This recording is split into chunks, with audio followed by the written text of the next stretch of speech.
It was about 4:15 in the morning, still a couple of hours before the sun was going to rise.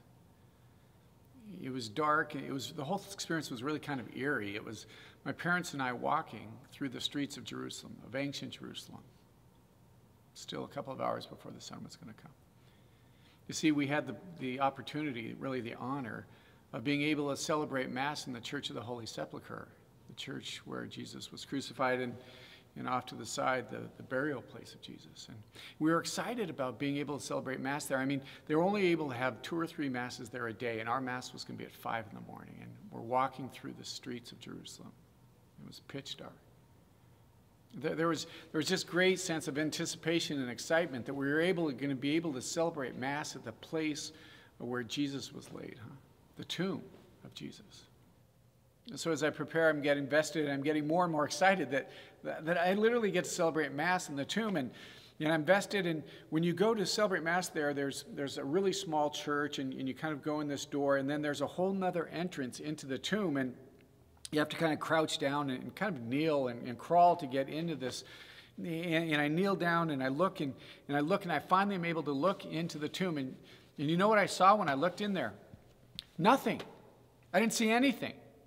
The tomb is empty. I mean, the tomb is empty. That Jesus' bones are not there. There's not bones that we can pray before, because the tomb was empty. That in some small way I experienced the same thing that the early apostles experienced when they went to the tomb early in the morning to be able to be near Jesus, and they found the tomb was empty. The tomb is still empty. The tomb will always be empty. The empty tomb reminds us that Christ's resurrection has power over death. It has power over darkness. It has power over sin. That the tomb will always be empty. Brothers and sisters, that is good news. The thing that was kind of strange, though, is that honestly, that's what I expected. I expected the tomb to be empty. It would have freaked me out if I would have walked in there and there would have been a body there.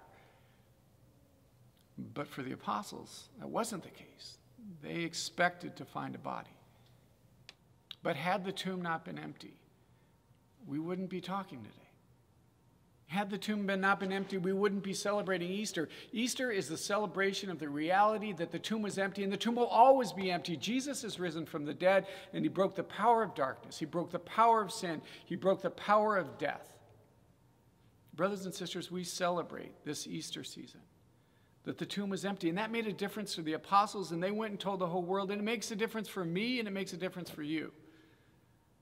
That the power of death, the power of hell, the power of sin, the power of darkness has no power over us because the tomb is empty. This week, claim that power, claim that grace of an empty tomb.